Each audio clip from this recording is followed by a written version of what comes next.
Shalom. Selamat siang Bapak Ibu Saudara sekalian, terutama semuanya. Happy Sunday. Happy Sunday. Yang di luar boleh dipersilakan masuk. Yang di online, shalom, shalom. Pengumuman komsel di minggu ini ada di hari Selasa itu multicultural dengan Pastor Fanny, lalu hari Rabu di Maskot dengan Pastor Doni, lalu Kamis secara online dengan Pastor Ray, Pastor Jeffrey, Jumat di Botany dengan Pastor Villa, Sabtu Teenagers dengan Miss Puspa, Miss soon to be Pastor. Doa online Rabu jam 7.30 pagi malam keluarga. Haleluya. Pas dengan Pastor Nur doa malam ya hari Rabu jam 7.30. Silakan bergabung Bapak Ibu Saudara sekalian. Kelas pemuritan ada hari Kamis 7.30 dilakukan secara online. Nanti bisa dikontak Pastor Nur juga. Diundang untuk jemaat yang pengen belajar lebih lagi tentang firman bersama-sama join di pemuritan ini. Lalu ada latihan choir setelah ibadah host pada hari ini. Lalu ibadah hari Sabtu itu nanti ada minggu keempat bulan ini dengan NYC. Minggu keempat ya. Jadi jangan minggu ketiga, jangan minggu kedua, jangan minggu pertama. Minggu keempat. Lalu ada Rest and Worship Night Sabtu pertama. Nah ini kemarin ada, minggu ini juga ada, minggu lalu ada, minggu ini juga ada, hari Sabtu malam. Lalu menuai di Sabtu kedua kita akan ke Wolonggong bersama-sama. Paginya kita akan ada pelayanan di Food Bank Ministry. Lalu lanjut kita ke Jardine Street untuk ibadah penuai. Nursing Home Sabtu ketiga, House of Grace kita ada di Sabtu keempat, akan ke Lepington bersama-sama. Nah, ibadah host minggu depan ada pembicara tamu bernama Pastor Debbie Catherine. Lalu Bapak Ibu Saudara, teman-teman semua, ada acara Haiti guna penggalangan dana retret tahun ini Oktober tanggal 3 sampai 6 ada penggalangan dananya itu di Narwastu di Maskot Public School 28 Juni jam 2. Nanti yang mau tahu infonya lebih lanjut tanya sama pendetanya di sana. Saya. Iya, tiketnya juga sudah ada di bawah. Satu tiketnya itu bernilai $30. Dan itu satu orang satu, jadi suami istri dihitungnya 2 dan suami istri, gitu ya. Jadi 2 tiket, nggak boleh satu tiket, ya. Satu. Jadi kalau 2 orang 60. Ada di Pastor Peter Haryono. Jadi nanti diminta ke Pastor Petrus, hanya ada 100. Bapak Ibu itu ada door prize, banyak door prize. Big door prize-nya itu voucher dari Flight Center senilai saya kurang tahu, tapi pokoknya bisa beli tiket. Saya jamin bisa beli tiket bolak-balik. At least ini Brisbane bisa bolak-balik. Oke, mari kita beribadah sama-sama saudara. Siapkan hati, siapkan seluruh keberadaan kita. Mari kita memuji menyembah Tuhan. Mari kita berdoa dulu. Tuhan, kami bersyukur kami ada di tempat ini bersama-sama beribadah bersama-sama ya Tuhan. Terima kasih untuk kesehatan yang Kau berikan, kekuatan, kemampuan Tuhan, hati yang mengenal Engkau, hati yang mengasihi Engkau. Bahkan terima kasih untuk keselamatan yang Kau berikan kepada kami. Kami berkumpul saat ini Tuhan untuk memuliakan Engkau. Berikan hati yang menyembah ya Tuhan. Berikan hati yang penuh ucapan syukur, bahkan puji-pujian Tuhan kepada Engkau. Biarlah Engkau setiap nyanyian yang kami naikkan berkenan di hati-Mu dan Engkau disukakan ya Tuhan. Demikian Roh Kudus penuhi kami dengan hadirat-Mu, karena kami berkumpul di sini rindu dan mau berada di hadirat-Mu. Terima kasih, kami mulai ibadah di dalam nama Yesus. Mari kita sama-sama satukan hati menyembah Tuhan. Yesus Tuhan.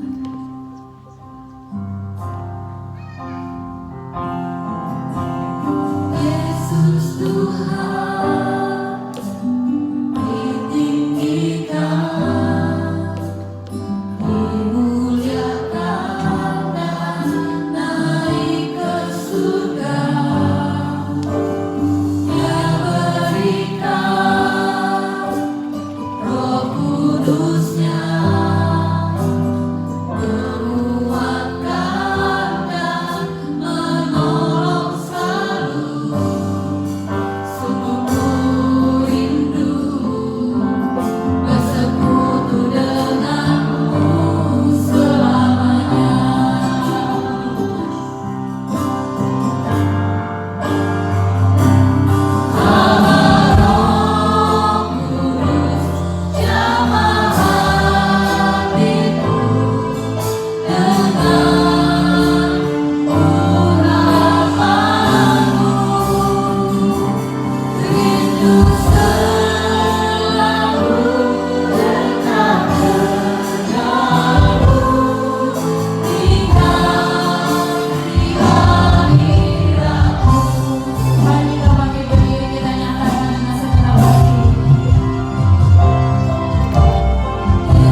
Di dalam nama Yesus kami berdoa, haleluya. Amin. Haleluya. Kita akan bersorak-sorak di nama Tuhan. Bapak Ibu kita percaya bahwa kasih Allah itu selalu menyertai sepanjang hidup kita. Amin. Kita nyanyikan pujian ini, kasih Allah tak berkesudahan.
Tuhan. Siapa yang percaya Tuhan kita besar, lambaikan tangannya.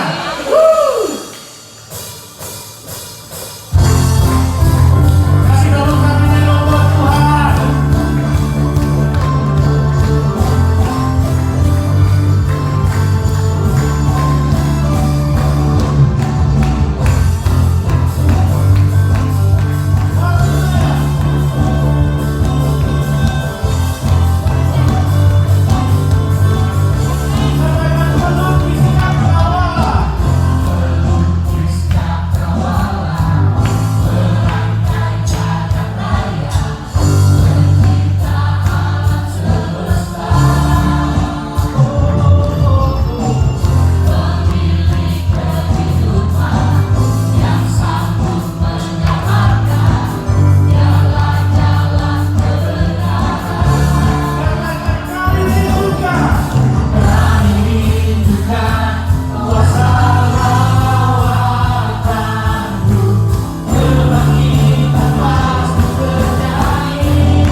selalu untuk terus dalam rencana Dia, sesuai apa yang kehendak dan Dia inginkan bagi kita.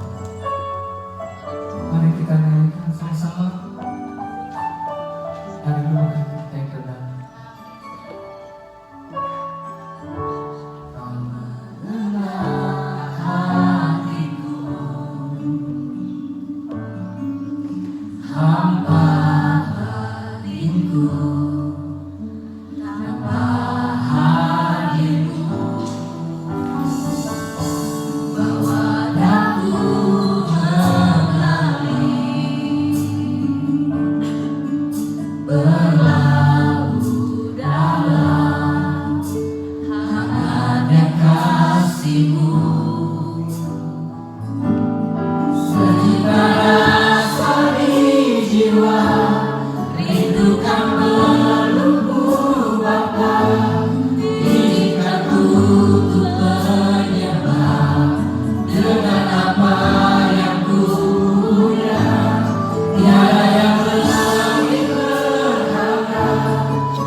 kami Bapa, izinkan untuk setiap kami layak untuk menyembah Engkau. Biarkan kami untuk boleh menyembah Engkau selalu. Ini kami Bapa, setiap hamba-Mu yang rindu akan Engkau.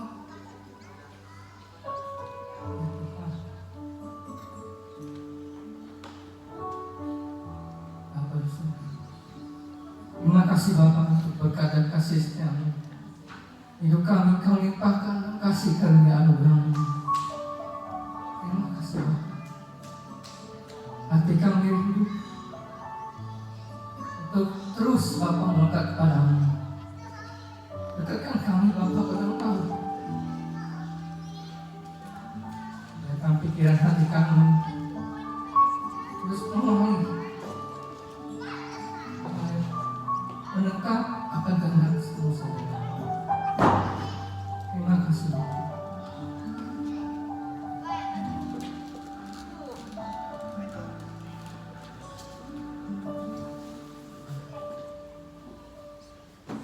Bapa di surga, ini kami Bapa menuaikan setiap doa kami Tuhan.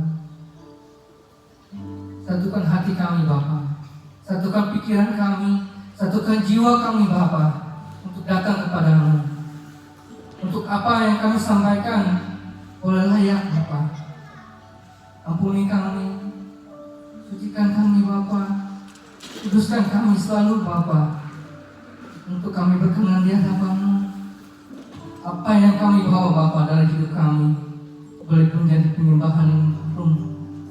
Semua kami boleh layak Bapa, dari kehidupan kami menjadi terang, menjadi garam dimanapun kami berada Bapa, menjadi saksi yang hidup.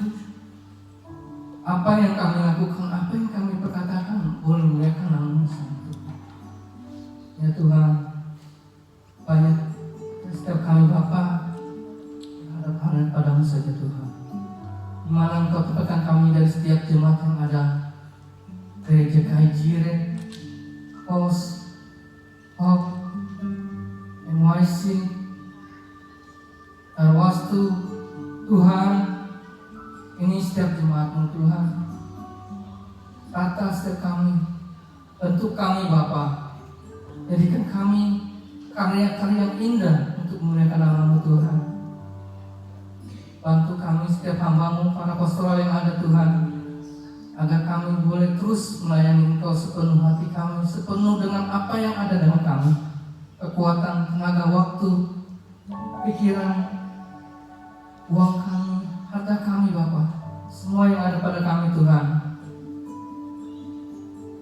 biar menjadi penyembahan yang terharum Bapa. Inilah begitu banyak Bapa ungkapan rasa dalam hidup kami, hati kami Bapa, yang kami boleh menjadi anak-anak yang berarti, di mana menjadi anak-anak yang berkarya untuk kemuliaan nama Tuhan. Tuhan, tentu juga kami Bapa dengan firman-Mu Tuhan. Bentuk kami dari firman-Mu Bapa. Ajar kami untuk boleh mengerti kehendak-Mu Tuhan. Dari setiap kami, setiap keluarga, dari anak-anak hingga kami yang dewasa Tuhan, bentuk kami Tuhan. Pimpin kami selalu Bapa, pegang erat kami selalu Tuhan, agar kami tidak lepas dari-Mu saja Bapa. Agar apa yang kami dengar ini Bapa, firman yang Kau sampaikan oleh hamba-Mu, Pastor Iwan Tuhan, Kau urapi dia dengan Roh Kudus-Mu, Kau urapi setiap kami dengan Roh Kudus-Mu, agar kami terbentuk Bapa. Terima kasih Bapa, dalam nama Yesus. Amin. Silakan duduk.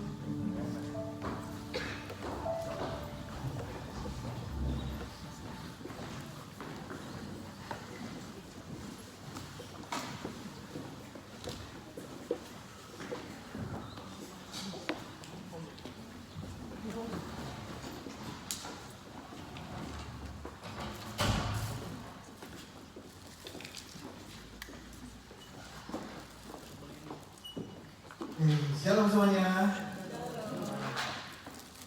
Hari ini saya mau share satu hal yang masih berkelanjutan sih sebenarnya ya. Jadi ada banyak sekali hal yang sebenarnya saya kepingin sampaikan gitu, tapi karena saya menyadari bahwa tahun ini kita harus belajar banyak, saya merasa bahwa semua pelajaran nggak harus keluar dari saya gitu. Jadi kita semua harus masing-masing proaktif buat belajar apa saja yang kita bisa pelajari, terutama mengenai Tuhan kita, mengenai pribadi Dia yang sangat luar biasa. Jadi hari ini saya masih mau melanjutkan yang kemarin itu. Judulnya adalah Can You Prove It? Ya, jadi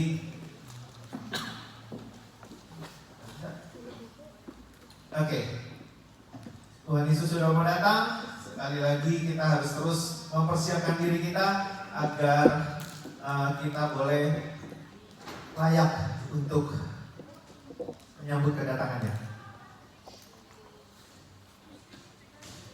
Roma 10 ayat 9 berkata bahwa sebab jika kamu mengaku dengan mulutmu, confess with your mouth bahwa Yesus adalah Tuhan dan percaya dalam hatimu bahwa Allah telah membangkitkan Dia dari antara orang mati, maka kamu akan diselamatkan. Jadi dengan percaya kepada Tuhan bahwa Tuhan itu adalah Tuhan yang mati dan bangkit kembali, ya. Baru-baru ini kita merayakan kebangkitan Tuhan dan kenaikan Tuhan. Minggu ini kita merayakan kenaikan Tuhan. Maka kita akan diselamatkan. Jadi ini mesti ngerti banget, mesti jelas banget bahwa dengan iman kita diselamatkan. Tetapi Yakobus 2 ayat 20 berkata bahwa hai manusia bebal, maukah engkau mengakui sekarang bahwa iman tanpa perbuatan adalah iman yang kosong? Ya, selama beberapa 2 kali kalau nggak salah ya, masih ingat yang ilustrasi bola dengan 2 bola itu, iman tanpa perbuatan adalah iman yang kosong. Jadi nggak bisa cuma iman aja. Iman itu harus dengan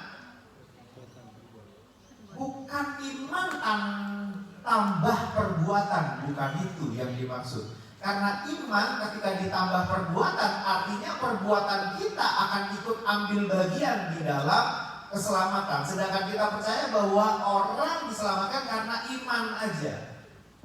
Jadi harus ngerti yang kemarin itu untuk bisa masuk kepada pengajaran yang sekarang. Sebab seperti tubuh tanpa roh adalah mati, demikian jugalah iman tanpa perbuatan-perbuatan adalah mati. Ya, jadi 2 hal ini apakah kontradiksi, saudara? Iman aja, yang satu iman ditambah dengan perbuatan, gak kontradiksi harusnya. Jadi kita mesti bisa jawab ini gak kontradiksi satu dengan yang lain. Ayat ini sedang tidak mengajarkan satu pengajaran Petrus, satu pengajaran Paulus, satu pengajaran Yesus, nggak ngomong gitu. Ini nggak ngomong beda. Makanya polemik-polemikus Islam itu berkata bahwa ini ada ajaran Paulus nih, Paulin, yang ini ajaran Tuhan Yesus kok beda gitu. Enggak, kita nggak melihat Alkitab kita secara bahwa itu adalah ayat-ayat kontradiksi. Nah, kita mesti belajar dari ini dulu. Ibrani 11 ayat 1 ialah iman adalah dasar dari segala sesuatu yang kita harapkan dan bukti. Sama-sama bilang bukti. Bukti. Judul khotbah hari ini adalah Can You Prove It?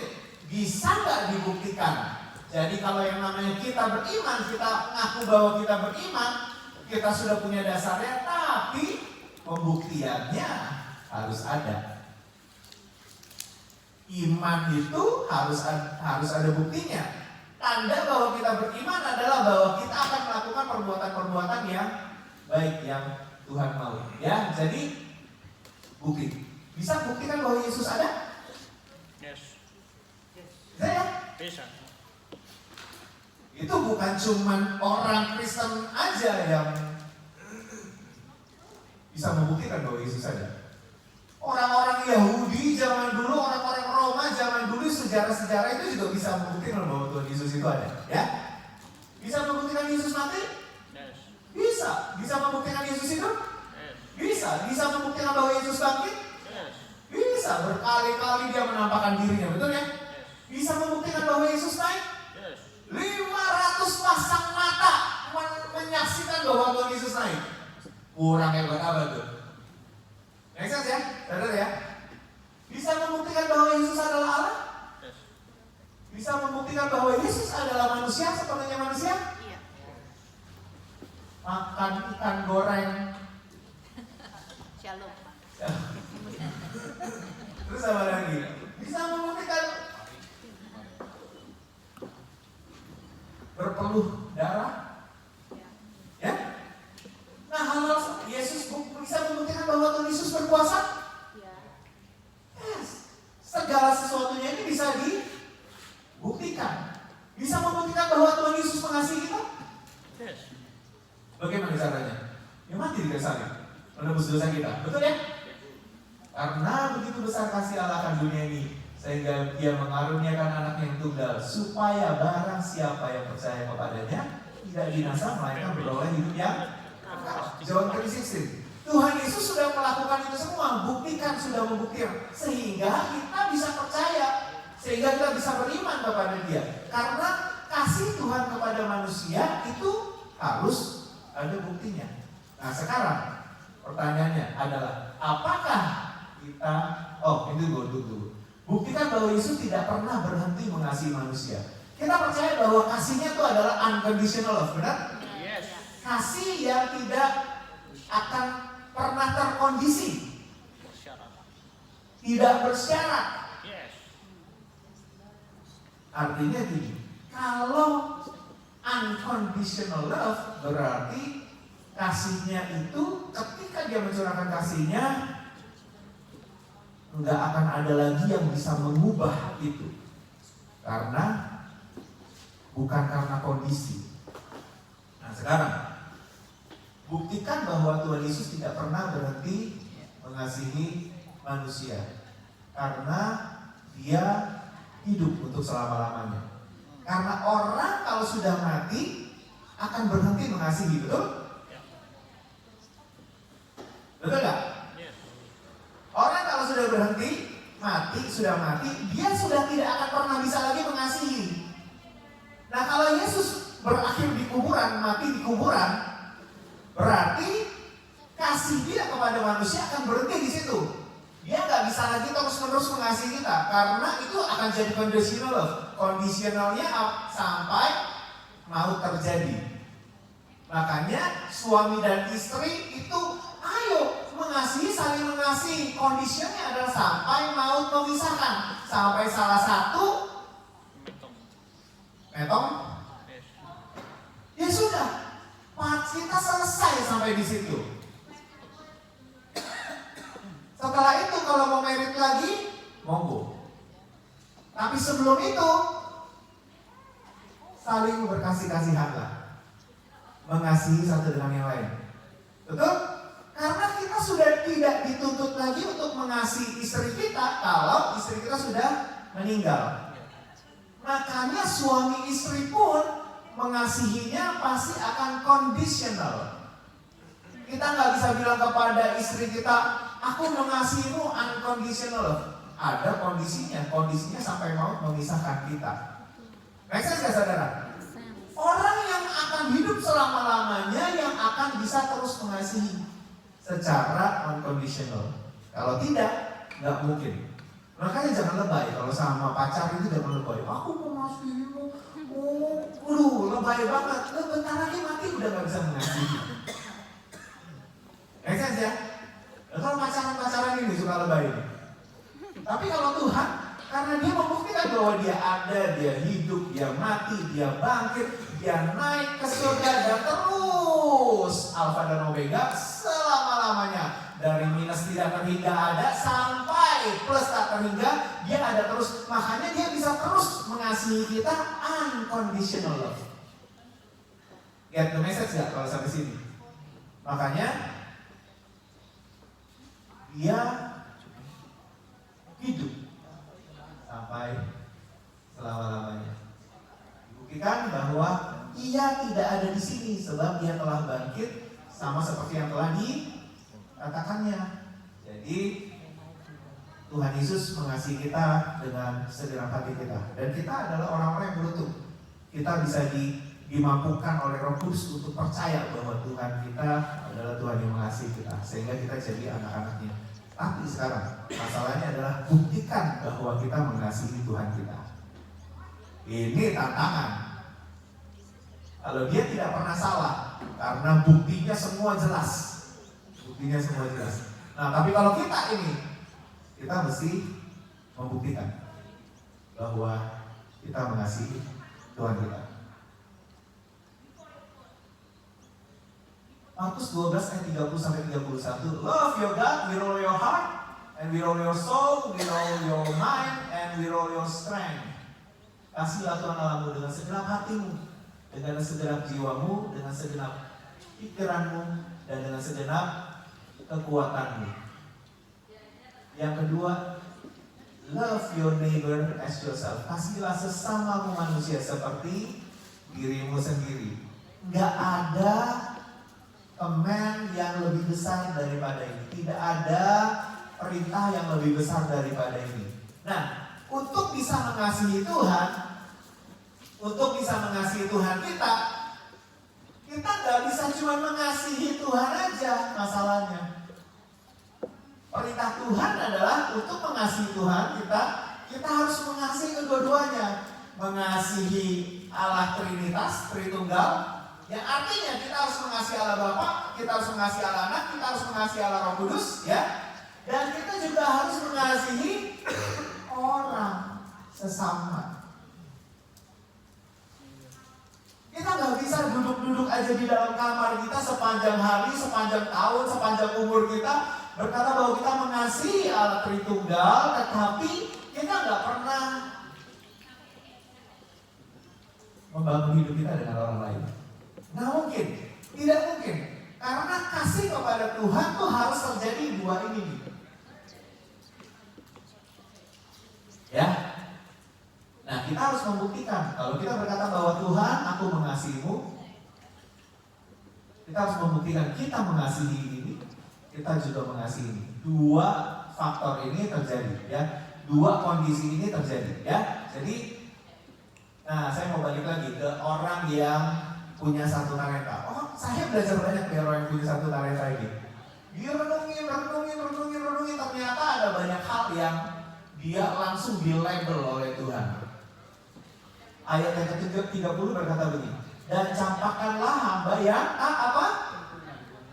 tak berguna. Itu ke dalam kegelapan yang paling gelap. Di sanalah akan terdapat ratap dan kertak gigi. Kalau ayatnya seperti kayak gini, berarti ini kan langsung konteksnya menunjukkan neraka, betul gak? Benar ya? Karena di kitab Daniel kalau ada ratap tangis, ada kertak gigi, itu kan konteksnya langsung adalah orang-orang yang tidak diselamatkan, orang-orang yang masuk ke dalam penghukuman kekal, betul ya? Nah, hamba yang tidak berguna. Kita lihat yang tidak berguna itu apa? Kalau dalam konteks ini adalah dia itu sebenarnya sanggup mengerjakan, diberi talenta karena sesuai dengan kesanggupannya, betul? Ya walaupun cuma satu, tapi kan dikasih menurut kesanggupannya, berarti dia sanggup mengerjakan, tapi dia memilih untuk tidak mengerjakan, dia kubur sampai nanti akhirnya tuannya datang dan terjadi percakapan, lalu percakapan inilah yang keluar, campakkanlah hamba yang tidak berguna itu. Ya, kita lihat apa yang tidak berguna. 1 Korintus 13 ayat 1-13. Ini panjang, tapi saya coba ambil beberapa kalimat. Sekalipun aku dapat berkata-kata dengan semua bahasa manusia dan bahasa malaikat, tetapi jika aku tidak mempunyai kasih, aku sama dengan gong yang berkumandang dan canang yang bergemerincing. Sekalipun aku mempunyai karunia untuk bernubuat, prophesy, dan aku mempunyai segala rahasia, tahu segala rahasia, dan memiliki seluruh pengetahuan, pintar banget, dan sekalipun aku memiliki iman yang sempurna untuk memindahkan gunung, tetapi jika aku tidak mempunyai kasih, aku sama sekali tidak berguna. Kalau saya mengkorelasi ayat yang tadi dengan orang yang punya satu talenta tadi, kenapa Tuhan mengatakan bahwa dia adalah hamba yang tidak berguna? Karena jelas dengan talenta, dengan modal yang Tuhan kasih, dengan kesanggupan yang dia punya, dan Tuhan beri talenta itu, dia tidak mau belajar mengasihi atau dia tidak mau mengasihi dengan apa yang ada di tangan dia. Sudah.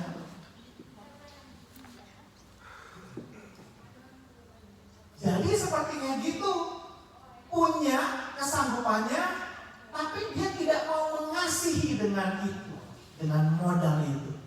Akhirnya, ya sudah, hai kamu hamba yang tidak berguna. Kalau saudara balik ke bawah lagi, karena ini kan sampai ayat yang 13, ada penjelasannya. Kasih itu apa? Lemah, murah hati. Murah hati salah satunya. Kasih itu apa? Tidak cemburu. Sabar. Kasih itu apa? Tidak cemburu. Tidak mudah, Hah? tidak iri hati. Tidak iri hati. Kasih itu apa? Memaafkan. Tidak cemburu. Kasih itu apa? Lemah lembut. Mau dibaca aja ayatnya selanjutnya. 1 Korintus 13 ayat berapa? 14 ayat 4 kah? Atau tolong sih. Jadi dengan kata lain gini, setiap hal modal yang Tuhan berikan dalam hidup kita, kita mesti belajar mengasihi dengan segala sesuatu yang Tuhan pakai itu, ya. Pakai itu untuk mengasihi Tuhan dan mengasihi manusia. Dan Tuhan minta itu dalam hidup kita. Kasih itu sabar, kasih itu murah hati. Ia tidak cemburu, ia tidak memegahkan diri, ia tidak sombong, ia tidak melakukan yang tidak sopan dan tidak mencari keuntungan diri sendiri. Ia tidak pemarah, ia tidak menyimpan kesalahan orang lain, ia tidak minggu lalu kita belajar mengampuni ya, Puspa ya, forgive ya. Enggak nyimpan kesalahan orang lain, ia tidak bersuka cita karena ketidakadilan, enggak senang kalau melihat orang lihat orang itu dijahatin, enggak bisa lagi hatinya tuh. Tetapi ia bersuka cita karena kebenaran, suka yang benar-benar aja. Ia menutupi segala sesuatu, percaya segala sesuatu, mengharapkan segala sesuatu, sabar menanggung segala sesuatu. Dimulai dengan sabar, diakhiri dengan sabar. Jadi kalau orang Kristen tidak sabar, bagaimana kita bisa berkata bahwa kita itu adalah orang yang mengasihi? Sabar itu adalah pintu masuk, tanda bahwa kita mulai bisa mempercayai orang itu adalah orang yang mengasihi Tuhan. Saudara sabar gak? Mulai sabar, di tengah proses sabar, di tengah perjalanan sabar, di 2/3 perjalanan sabar, sampai akhirnya tetap sabar menanggung segala sesuatu. Artinya segala proses yang dilalui, sabar ini gak boleh lepas. Tanda bahwa kita mengasihi Tuhan kita adalah bahwa kita bisa sabar terhadap semua proses yang sedang terjadi. Make sense, saudara? Nah, kalau kita mengerjakan ini semua, berarti kita berguna.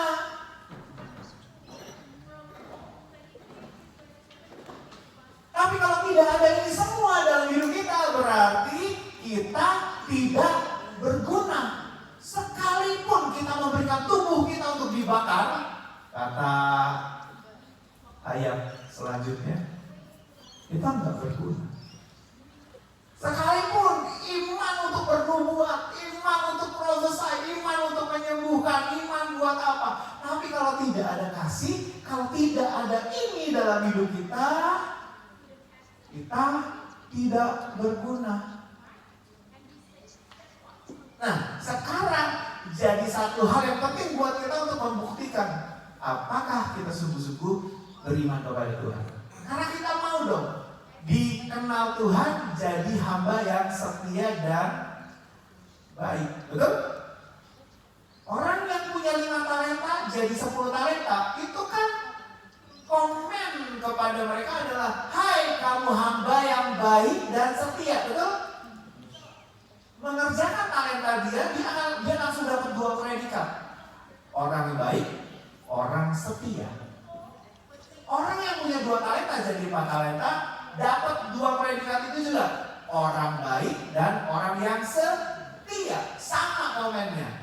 No matter berapa talenta yang kita bisa hasilkan, sepanjang kita mengerjakan itu dengan kasih, Tuhan akan memberikan label kepada hidup kita. Kamu adalah hambaku yang baik, kamu adalah hambaku yang setia. Tetapi ketika kita tidak mengerjakan apa-apapun dengan kasih, artinya kita mengerjakan apa-apa dengan bersungut-sungut, kita mengerjakan apa-apa dengan marah, kita mengerjakan apa-apa dengan tidak sabar, kita mengerjakan apa-apa dengan cemburu, kita tidak mengerjakan apa-apa dengan baik. Waduh, tidak berguna. Kita kepingin hidup kita berguna. Jadi hamba yang punya 1 talenta itu yang gak berguna. Sanggup dikasih modal, dikasih modal untuk mengerjakan itu semua, untuk bisa mengasihi, tapi tidak dikerjakan. Ya sudah, kalau tidak berguna, ya apa gunanya lagi? Masuklah ke sana, ya. Itu dia.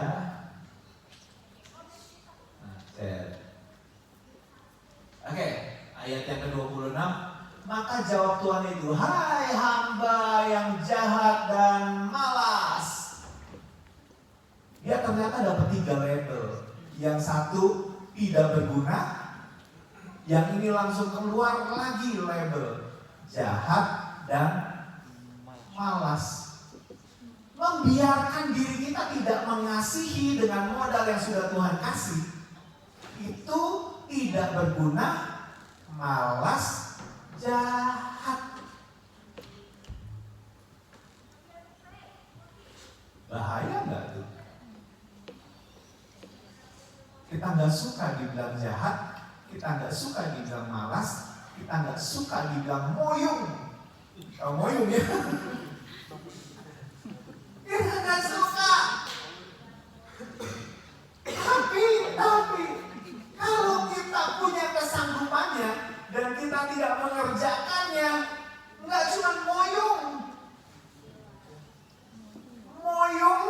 jahat, males. Teman-teman,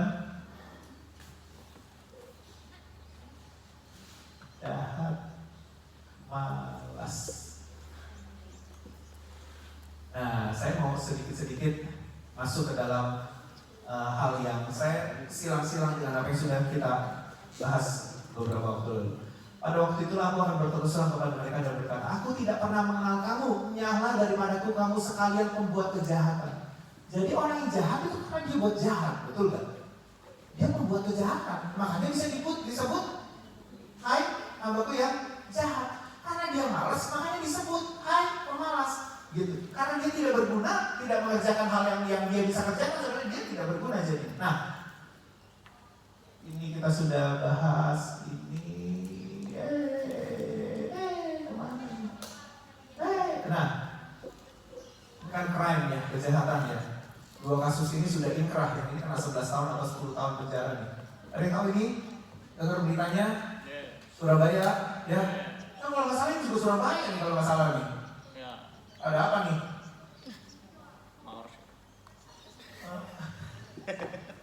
Ini karena 12 tahun karena mencabuli anak yang dipercayakan, dititipkan kepada dia untuk dibina. Orang tuanya sampai percaya banget, tapi akhirnya dikerjain selama bertahun-tahun, selama 6 tahun, dari anak-anak sampai remaja. Akhirnya ketahuannya gara-gara ketika dia mau nikah, orang tuanya bilang, oke, kamu akan nikah sama pendeta ini. Pendeta yang sudah mencabuli dia selama bertahun-tahun, dia nolak, otomatis langsung histeris, nggak mau. Ketahuan, kebongkar lah semua di situ. Akhirnya masuk penjara 10 tahun. Ini lagi nggak tahu bagaimana kasusnya. Istrinya dipukul, anaknya dipukul. Nah ini nggak bisa membuktikan, ya memang secara khotbah ya khotbah melakukan hal yang dia kerjain pendeta ini. Tapi secara perbuatannya itu tidak bisa membuktikan bahwa dia bisa mengasihi manusia dan mengasihi Tuhan. Ya, jadi sangat-sangat bahaya dan terjadi kerusakan mental pada anak-anaknya. Lihat anak yang ini nih tadi, aduh, di wawancara juga terjadi hal-hal yang seperti ini. Berapa minggu lalu kita sudah bahas. Anak jadi punya seksual orientasi, murung, cemas, depresi, rendah diri, menyakiti diri sendiri, tidak berprestasi, suka membawa senjata karena tidak aman, konflik dengan hukum, akhirnya commit suicide. Ya, jadi mesti hati-hati ketika kita menjalani hidup ini. Saudara, ada cerita nyata bahwa ada seorang anak yang tidak mau pergi ke surga. Kalau kita semua berkata bahwa kita mau pergi ke surga, mau, pasti. Mau pergi ke neraka, nggak mau. Tapi ada loh cerita nyata anak yang tidak mau pergi ke surga. Bagaimana ceritanya? Jadi sepanjang hidupnya dia melihat terjadi kekerasan di dalam rumah tangga. Ya, terjadi kekerasan di dalam rumah tangga. Ayah memukuli istrinya, istri memukuli ayahnya. Suami istri ini terus-terusan bertengkar, dan akhirnya dia lihat bahwa di rumah ini sudah kayak begitu banget gitu, sehingga dia baik hati, dia pilu, tapi terus mempertahankan imannya, terus menjaga biar dia tuh tetap Kristen karena dia terus-menerus pergi ke gereja, imannya terus dia jaga baik-baik. Sampai akhirnya papinya sakit, lalu diinjili papinya ini. Diinjili, terima Tuhan, lalu di detik-detik terakhir dia terima Tuhan dan berkata bahwa Tuhan ampuni saya dan lain sebagainya, sudah meninggal. Menurut saudara papinya masuk surga gak kalau kayak gitu? Masuk peti. Masuk surga? Masuk surga gak? Percaya dengan mulut bahwa Yesus adalah Tuhan, percaya bahwa Yesus adalah satu-satunya juru selamat, percaya dengan hatinya, mengaku dengan mulutnya sesuai Roma tadi, masuk surga loh. Yes. Gak? Yes. Belum sempat berbuat apa-apa, betul? Ini persis sama seperti orang yang disalib di sebelah kanan Tuhan Yesus. Belum sempat melakukan perbuatan baik, tapi sudah meninggal. Praise God, dia masuk surga. Tapi anak ini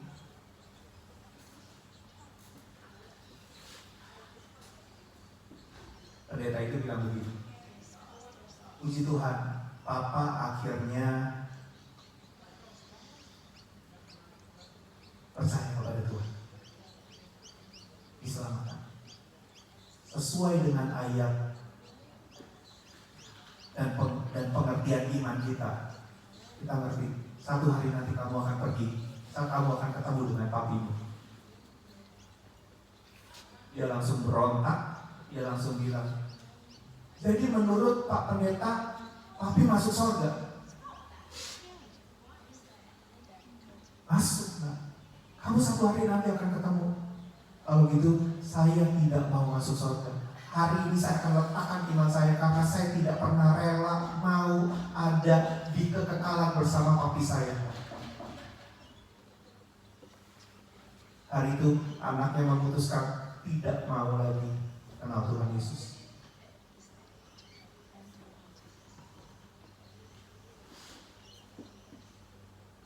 Siapa yang salah kalau kayak begini?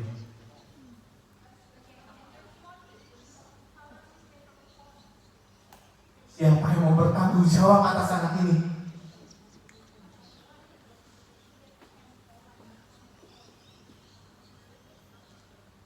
Seumur hidupnya dia melihat papinya gak pernah benar kok. Kenapa sekarang di kekekalan yang gak ada ujungnya, gak ada habisnya, saya harus ada sama orang ini? What a story. Benar gak teman-teman? Apakah kita bisa menyalahkan si anak karena punya mindset seperti itu?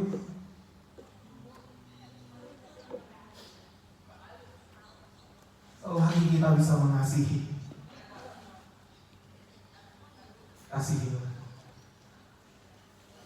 Jangan rusak mental orang-orang.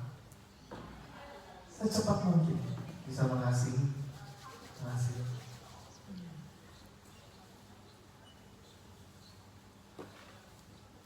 It's a true story.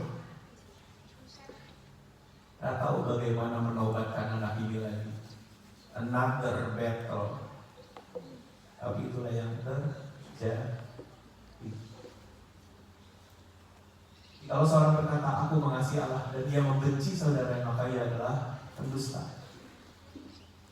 Makanya iman itu mesti dibuktikan. Aku mengasihi Tuhan. Oke, buktikan. Suka bohong kan? Kalau suka bohong, berarti melakukan kejahatan. Suka yang benar, berarti melakukan kebenaran. Orang benar dinilai dari apa yang dilakukan. Lakukan kebenaran. Orang fasik melakukan kejahatan. Orang fasik ini adalah orang yang tahu kebenaran tapi tidak melakukan. Dua-duanya mati. Pulang kemana? Pulang ke rumah bapak. Betul? Bapaknya siapa? Orang benar. Bapaknya adalah akulah jalan dan kebenaran dan hidup. Kalau orang yang jahat, orang fasik yang melakukan kejahatan, iblislah yang menjadi bapakmu. Sama-sama pulang ke rumah bapak, tapi bapaknya ya beda. Eksen ya, saudara ya? Jadi iman itu harus dibuktikan. Iblislah yang menjadi bapakmu dan kamu melakukan keinginan-keinginan bapakmu. Dusta, bohong terus. Bapak segala dusta, ia pergi kepada bapaknya. Pada bapak segala dusta. Oke, sampai situ kita sudah bahas. Oke, nah sekarang ini.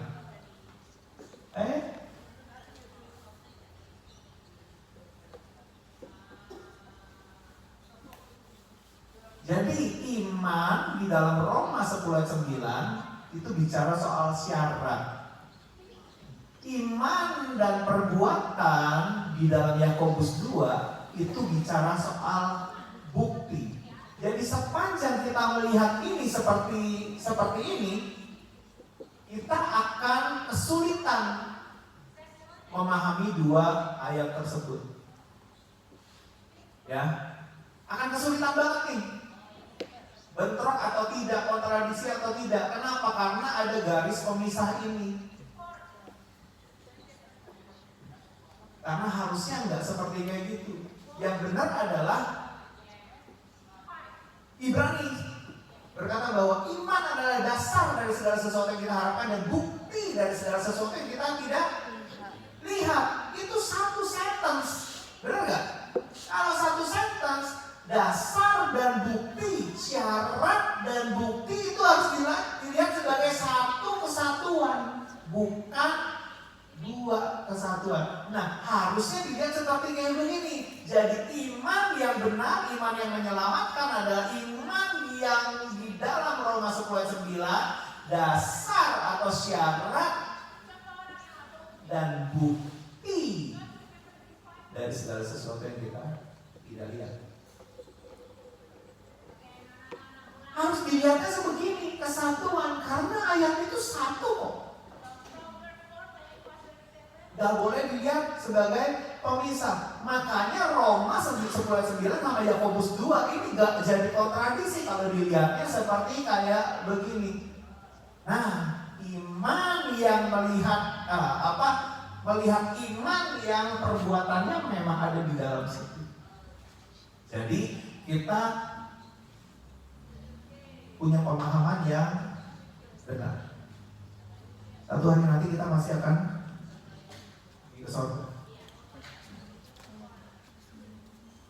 Alkitab berkata bahwa di rumah Bapakku banyak tempat tinggal. Jika tidak demikian, tentu aku mengatakan yang Bapak itu. Sebab aku pergi ke situ untuk menyediakan apa? Tempat bagimu. Masalahnya adalah Kita nggak punya tempat kalau kita tidak punya kasih. Betul? Kalau kita punya Tuhan, pasti kita punya kasih. Kalau kita punya Tuhan, pasti kita tidak menginginkan yang jahat kepada seseorang. Pasti nggak kepingin. Kalau tahu bahwa itu jahat terhadap seseorang, harusnya kita udah nggak kepingin. Kita udah nggak mau. Kita udah nggak mikirin bahwa dia harus rugi, dia harus gagal, dia harus kalah, dia harus jelek, dia harus nggak dapat ini. Kita udah nggak mikir begitu lagi. Nah, karena pada dasarnya Allah adalah kasih dan sifat Allah itu ada di dalam hidup kita. Ketika kita menerima Tuhan sebagai Tuhan dan Juru Selamat kita, Allah yang adalah kasih yang sesuai di dalam Yohanes itu masuk ke dalam hidup kita sehingga kita mulai punya kasih dan mulai ekspres kasih kita. Dikasih talenta yang banyak, mengekspresikan kasih itu dengan banyak karena kita diberikan kesanggupan banyak. Saudara kalau punya banyak sekali talenta, itu modal banget untuk saudara bisa mengasihi. Betul gak? Modal banget. Mengasihilah dengan semua talenta, kesanggupan yang Tuhan berikan dalam hidup kita. Kasihlah sebanyak mungkin, semuanya dikasih. Anakmu dikasihi, istrimu dikasihi, mertuamu dikasihi, semuanya dikasihi. Sehingga apa? Sehingga benar kita mengasihi Tuhan karena kita membuktikannya dengan mengasihi Tuhan dan mengasihi sesama sesuai dengan Markus tadi. Saudara. Saya sudah tidak menginginkan hal yang jelek terjadi pada Nur. Dulu nggak pengen. Karena dia mengalami hal yang jelek, saya juga yang ngurus, betul nggak? Benar nggak sih? Saya juga nggak menginginkan ada orang yang misalnya apa ya, gue sumpahin dia lu nggak dapat visanya, gue sumpahin dia lu nggak dapat visanya. Well, kalau dia nggak dapat visanya, kita juga yang ngurus. Benar nggak?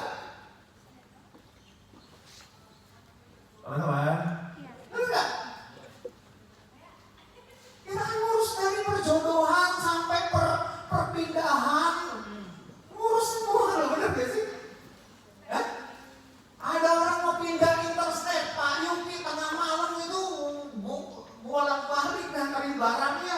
Ada orang mau pindah dari sini ke sana, kita urunan, kan kita juga yang ngurus. Lebih baik kan kita doakan yang terbaik buat kehidupan dia, sehingga apa? Wah, baik. Kalau baik, maybe dia punya kerinduan untuk bantu kita untuk berbuat baik juga kepada jemaat yang lain yang kita tidak bisa tangani, yang kita tidak bisa handle. Bukan dengan seperti gitu bagusnya, benar nggak? Jadi nggak ada tuh kepingin bagusnya dia pulang aja, bagusnya dia nggak ada bisa, bagusnya dia nilai jelek aja, bagus. Nggak ada begitu lagi, saudara. Kenapa? Karena nggak menginginkan yang jahat terjadi pada seseorang. Itu bukti bahwa kita mengasihi Tuhan dan mengasihi kepada sesama.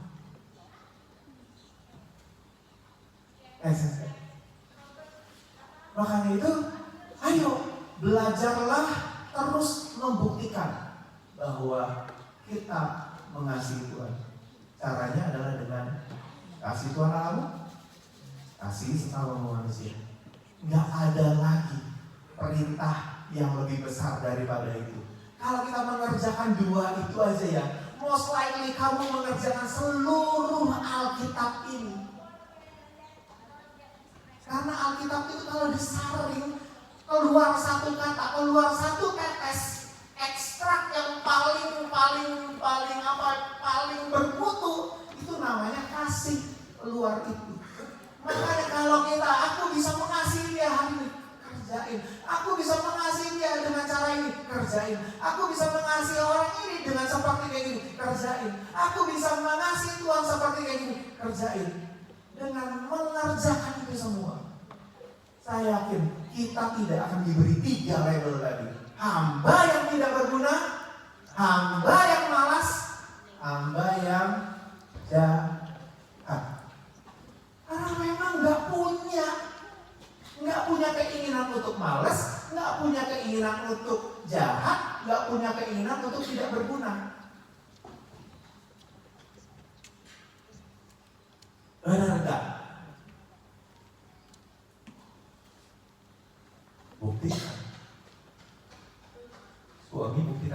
istri.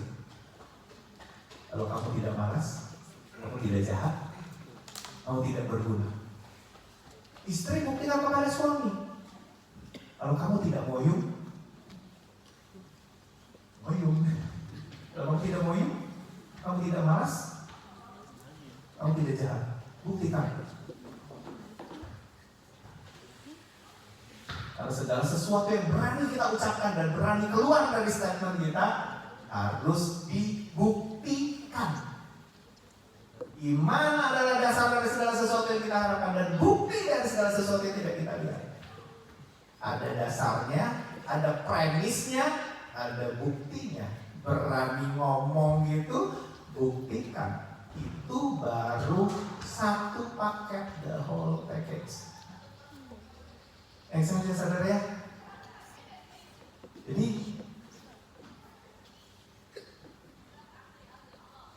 hari ini kita belajar supaya kita terus-menerus dalam hidup ini. Kalau besok kita bisa bangun, terima kasih Tuhan. Besok aku punya kesempatan untuk bisa mengasihi jiwa lagi.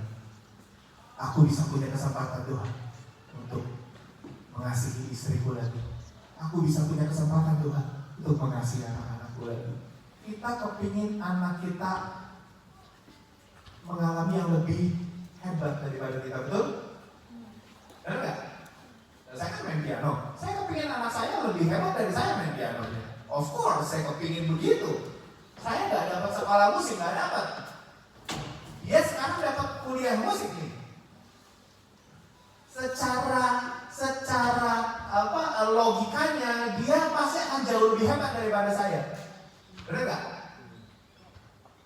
Saya iseng-iseng tanya sama dia. Yang audisi kamu kan saya juga lihat ya waktu pas audisi datang. Yang audisi kamu itu mainnya lebih hebat dari papi apa enggak? Itu kan pertanyaan gelok, bener nggak?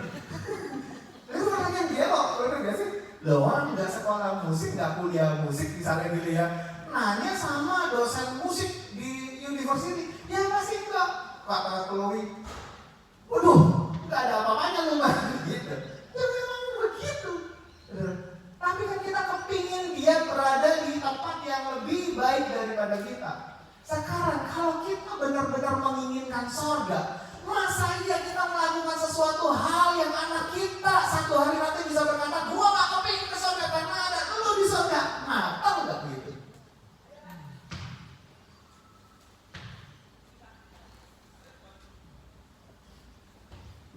Mulai sekarang,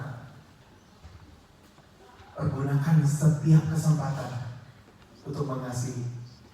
Cara mengasihi sih memang sometimes ada teguran, sometimes ada hajaran. Betul? Betul? Tapi itu cara untuk kita bisa mengasihi. One day, kalau treatment kita benar, setiap hal yang kita kerjakan untuk anak kita, dia akan bisa bilang, terima kasih papi, terima kasih mami, karena treatment itu benar dan baik buat saya. Itu benar. Berarti sekarang, kalau kita mau membuktikan bahwa kita tidak, kalau kita benar-benar mengasihi Tuhan, buang 3 hal ini dalam hidup kita. Jadi orang tidak berguna, jadi orang yang malas, jadi orang yang jahat. Buru-buru keluarkan 3 hal ini dalam hidup kita. Buang.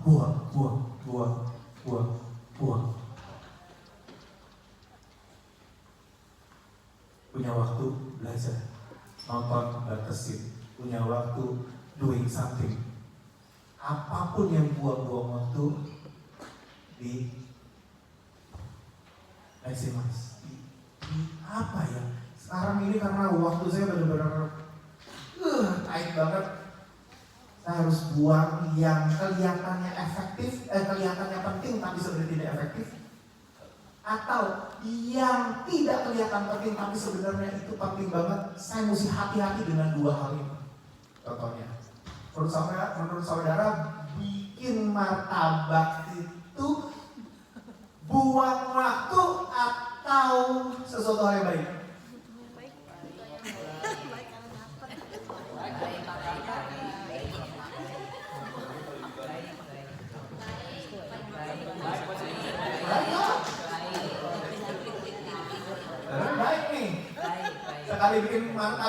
3 jam saudara. Buang waktu? Bukan cuma buang waktu, buang duit. Hah? Saya mulai menganalisa. Jangan-jangan apa yang saya pikir selama ini baik, ternyata buang-buang waktu. Jangan-jangan apa yang saya pikir tidak baik, sebenarnya itu efektif.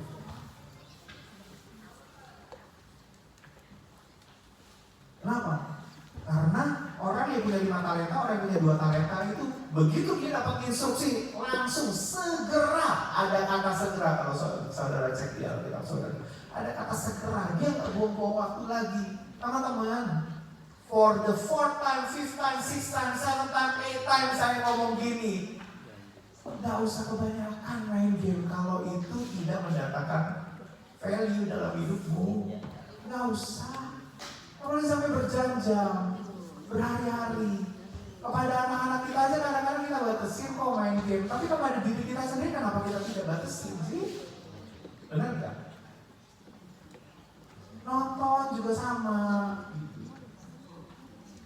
Punya self control gitu.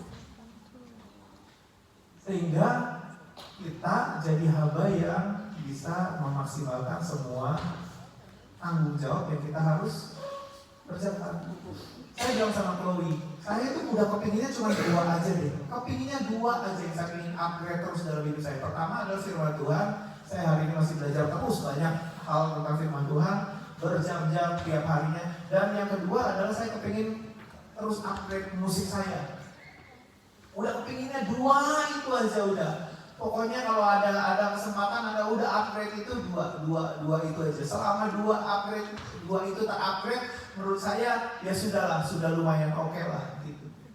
Itu pun menghabiskan seluruh kehidupan saya, waktu saya. Gitu. Ditambah lagi sekarang harus belajar truk. Banyak lagi yang harus dipelajarin, saudara. Benar. Jadi sayang kalau waktunya terbuang percuma. Ayo, pelajari sungguh-sungguh, kasih dengan sungguh-sungguh. Setiap ada kesempatan, kasih. Ya, rumah tangga pelihara baik-baik. Ya, nggak ada suami benci istri malas, nggak ada suami benci istri tidak berguna, nggak ada suami benci itu benci istri yang malas, tidak berguna, jahat, nggak ada.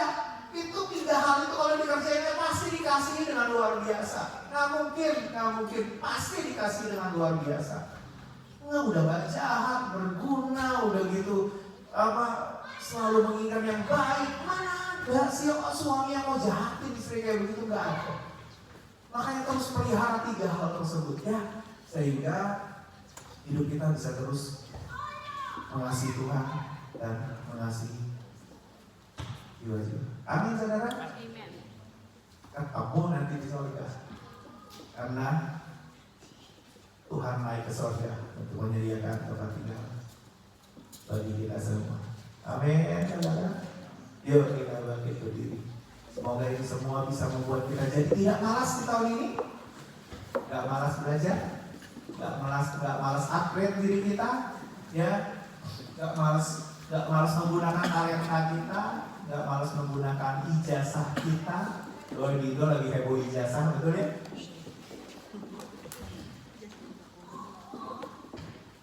Saudara, kalau saudara itu diberikan tanggung jawab, diberikan kesanggupan untuk punya ini dan itu, bisa ini dan itu, pakai untuk mengasihi jiwa-jiwa. Betul ya? Satu hari nanti saya kepingin tahu dong, saudara itu ijazahnya apa aja, lulus apa aja, punya sertifikasi apa aja, supaya gereja ini bisa jalan lebih tepat. Hari ini tahun kita menurut saya masih masalah. Saya nggak tahu saudara tuh ada yang punya gelar sarjana elektro atau tidak. Saya nggak tahu nih. Jadi nggak apa-apa saya omongin ini. Saya bukan sarjana elektro. Menurut saya Yuki bukan sarjana elektro. Saya tahu dari kecil dia bagaimana. Saya nggak tahu siapa yang ada di sini pernah punya sarjana elektro apa enggak. Setiap hampir satu bulan kabel ini saya bawa pulang, saudara. Kabel ini saya bawa pulang. Karena terus-terusan masalah. Saya nyolder. Kalau saya nyolder, saya mesti nge-YouTube nyolder caranya. Beda kabel mono, beda kabel stereo, beda kabel itu beda. Garisnya 1, garisnya 2 beda, betul kan?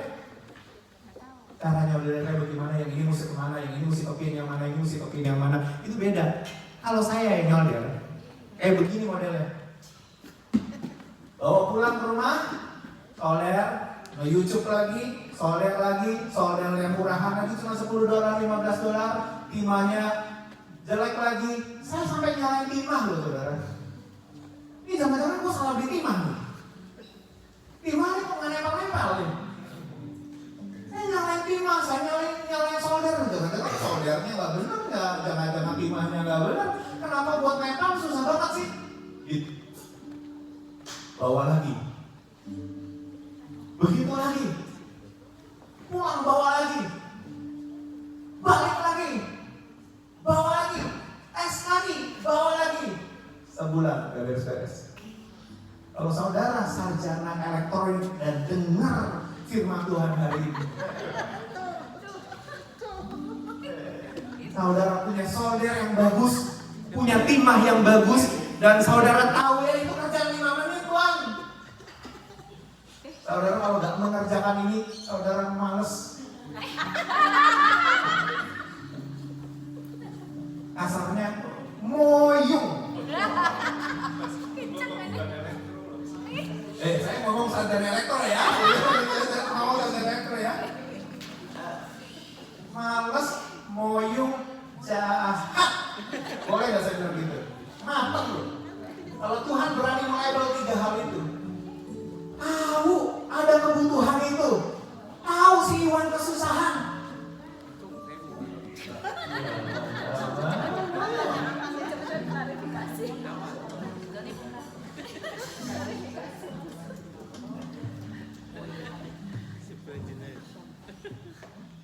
Teman-teman, kasih Tuhan dalammu dengan cara kita mengasihi Tuhan Yesus, mengasihi sesama. Lihat ada orang kesusahan, kita kepingin buru-buru. Can I help you? Boleh nggak saya bantu? Boleh nggak saya bantu? Kayaknya itu saya bisa kerjain doang. Kenapa Wan kabel dibawa pulang? Suka Wan ngemutin kabel? Enggak, saya nggak suka ngemutin kabel. Tapi mau nggak mau kabel itu dibawa pulang. Karena mesti nge-YouTube, mesti solder satu-satu. Kalau di tangan saudara itu jadi 5 menit, di tangan saya jadi 1 bulan. Saudara bisa mempercepat proses gereja ini. 5 menit selesai, 5 menit selesai, 5 menit selesai, 5 menit selesai. Betul gak? Nanti saya akan belajar solder seperti saudara menyolder. Saya akan tanya, beli soldernya yang mana, beli timahnya yang mana, caranya bagaimana. Saya belajar sehingga saya punya skill lagi. Satu hari nanti, kalau kita dipisahkan oleh Tuhan. Kok saya nunjuk ke Korea ini terus?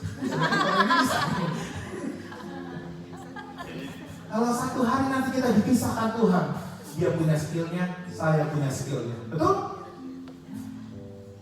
Betul gak? Hari ini, tanggung jawab yang ada di tangan kita sedang pelajari apa enggak? Saya ngomong sama soundman, pelajari gak reverb itu apa? Pelajari gak flanger itu apa? Pelajari gak panning itu apa? Pelajari gak ini kenapa bisa? Pelajari gak EQ bagaimana? Apa bedanya parametrik EQ? Apa bedanya?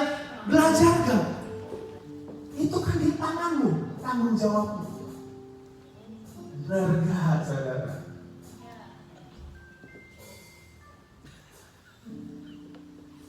Saya ngomong sama pengkhotbah, pelajari gak ini, pelajari gak itu, pelajari gak ini, pelajari, upgrade gak dengan apa yang ada di tanganmu. Kalau kita upgrade, berarti kita tidak malas, kita hamba yang berguna, kita hamba yang tidak jahat. Buang jauh-jauh 3 label itu dalam hidup kita dengan cara kita mengasihi Tuhan, mau melakukan apa yang Tuhan mau. Setiap kali saya kelimpahan apa-apa, saya mesti akan lihat apa yang saya bisa lakukan dengan ini. Kelimpahan KFC kemarin, saya mesti mikir apa yang saya bisa lakukan dengan ini, apa yang saya bisa kerjakan dengan ini. Makin repot nggak? Makin repot sebenarnya. Kalau usah bawa air fryer, jadi bawa air fryer. Benar nggak sih? Tapi bisa merasakan kelebihan apa? Kelebihan kentang udah nggak usah lah, kelebihan pisang udah nggak usah lah, kelebihan ini nggak usah lah, kelebihan duit mau. Mantap nggak? Teman-teman, kalau kelebihan duit mau nggak? Mau nggak? Mau. Tapi kalau kelebihan yang lain kenapa nggak mau? Teman-teman, itu loh.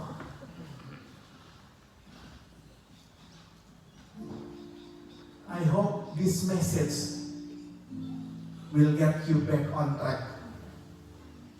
Bahwa sebenarnya kita bisa lakukan banyak hal dengan segala sesuatu yang Tuhan berikan dalam hidup kita, dengan talenta yang Tuhan berikan dalam hidup kita. Ya deh? Ya, kita makin berdiri lagi, sampai duduk lagi saudara. Setelah ini kita akan perjamuan juga, dan tolong siapkan hati kita supaya kita bisa sama-sama menghormati, mengingat akan setiap kebaikan yang sudah Tuhan berikan dalam kehidupan kita. Ya. Dalam hidupku, pengorbananmu yang selamatkanku, Engkaulah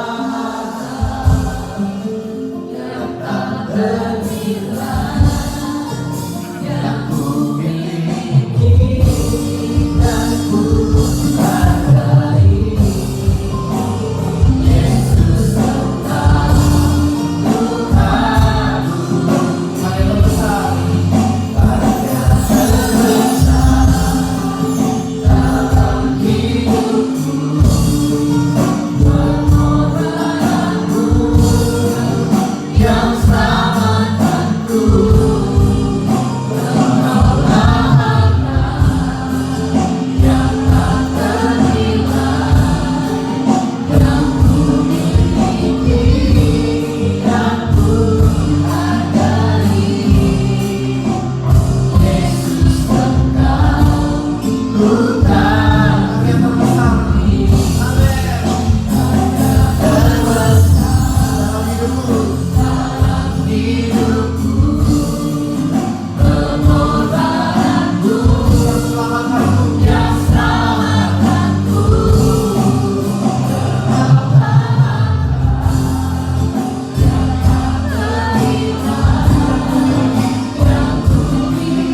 kita angkat roti di tangan kanan kita.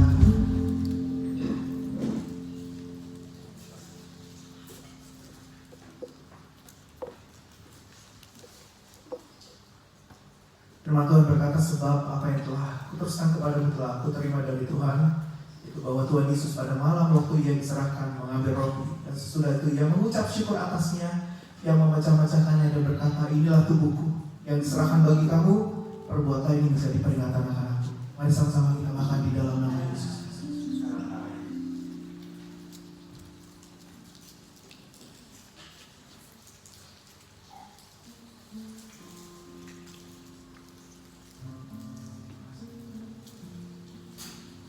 Sama-sama kita angkat cawan di tangan kanan kita.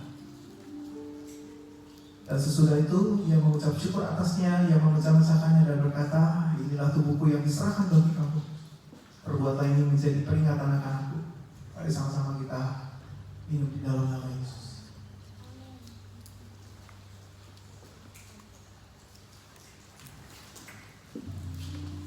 Terima kasih Tuhan buat hari ini. Firman-Mu Tuhan terus mengasah hidup kami supaya hidup kami boleh menjadi sempurna seperti Engkau Tuhan. Menjadikan kami dewasa, menjadikan kami orang-orang yang semakin bisa dipercaya dan bertanggung jawab di hadapan Tuhan. Terima kasih Tuhan, dan kami boleh pakai waktu-waktu kami Tuhan untuk terus memperbaiki hidup kami, belajar terus mengasihi Tuhan kami, belajar terus mengasihi sesama kami manusia, dan semua yang kami inginkan Tuhan buat orang lain adalah segala sesuatu yang baik buat orang lain. Tuhan, jangan sampai Tuhan kami menginginkan yang jahat Tuhan untuk orang lain. Ajar kami terus Tuhan untuk punya hati yang murni, hati yang tulus, hati yang benar di hadapan-Mu Tuhan. Karena Bapa kami adalah Bapa yang tulus, Bapa yang benar, Bapa yang murni. Terima kasih Tuhan Yesus. Biar firman Tuhan hari ini yang kami dengar boleh menguatkan hati kami, boleh memperbaharui setiap hati kami, sehingga iman kami bertumbuh ke arah yang benar. Kami punya iman yang benar. Dan semakin Kau bisa menyukai apa yang kami kerjakan Tuhan. Terima kasih Bapak. Terpuji nama-Mu Tuhan Yesus. Kami mengucap syukur Tuhan. Kami juga berdoa Tuhan buat minggu-minggu ke depan Tuhan. Kalau Kau mengequip kami Tuhan dengan hamba-hamba Tuhan dari Indonesia Tuhan selama berminggu-minggu Tuhan. Tuhan ada maksud dan rencana Tuhan buat gereja ini, dan biar kami semua bisa belajar Tuhan dari orang-orang ini.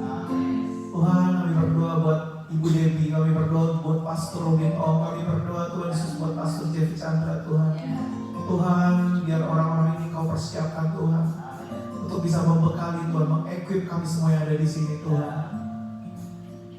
Supaya kami boleh belajar banyak Tuhan. Seperti tahun ini adalah tahun Agustus, tahun di mana kami mau belajar banyak Tuhan. Terpuji nama-Mu di dalam nama Tuhan Yesus Kristus. Kita diberkati Tuhan, boleh sama-sama katakan amin. Amin. Tuhan Yesus memberkati. Silakan.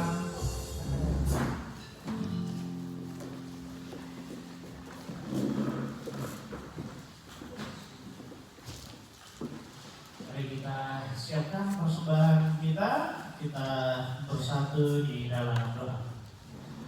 Bapak yang kami sembah dalam nama anak Tunggal Tuhan Yesus Kristus, terima kasih untuk kasih dan anugerah-Mu pada hari ini. Kami siap untuk memberikan persembahan Tuhan. Dalam korban persembahan ini dapat kepanjangan Tuhan untuk kerajaan Tuhan di tempat ini. Terima kasih Bapak, terima kasih Roh Kudus. Ini persembahan, ini hati kami hanya di dalam nama Tuhan Yesus. Kami siap memberikan persembahan. Haleluya. Amin.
Oke, kita sudah selesai. Terima kasih untuk Pastor Iwan sudah mengajar kita pada hari ini bahwa kita harus bisa buktikan. Amin, saudara.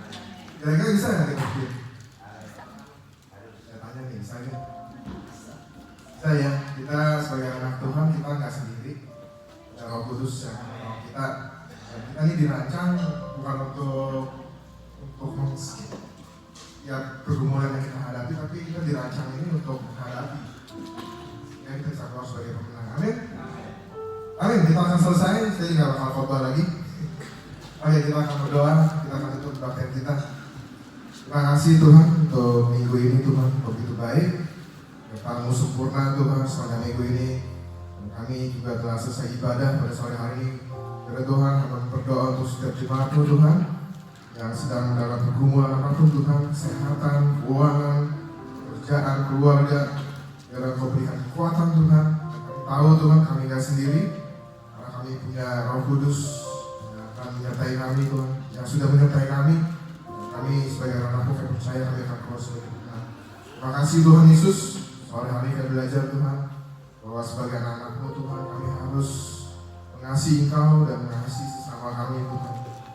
Biar Tuhan kami bisa membuktikan di hadapan-Mu Tuhan bahwa kami melakukan Tuhan apa yang harus kami lakukan Tuhan. Kami bisa bertanggung jawabkan setiap talenta yang sudah Kau berikan kepada kami Tuhan Yesus. Terima kasih Tuhan Yesus.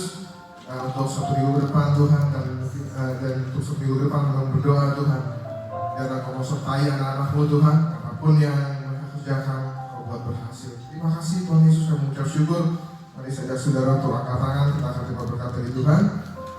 Biarlah berkat kasih, karunia dari Allah Bapa, damai sejahtera dari Tuhan Yesus Kristus, serta persekutuan dari Roh Kudus menyertai kita semua sekalian dari mulai saat ini sampai Maranatha Tuhan Yesus Kristus datang kembali yang kedua. Haleluya. Amin. Selamat hari Minggu, Tuhan Yesus memberkati.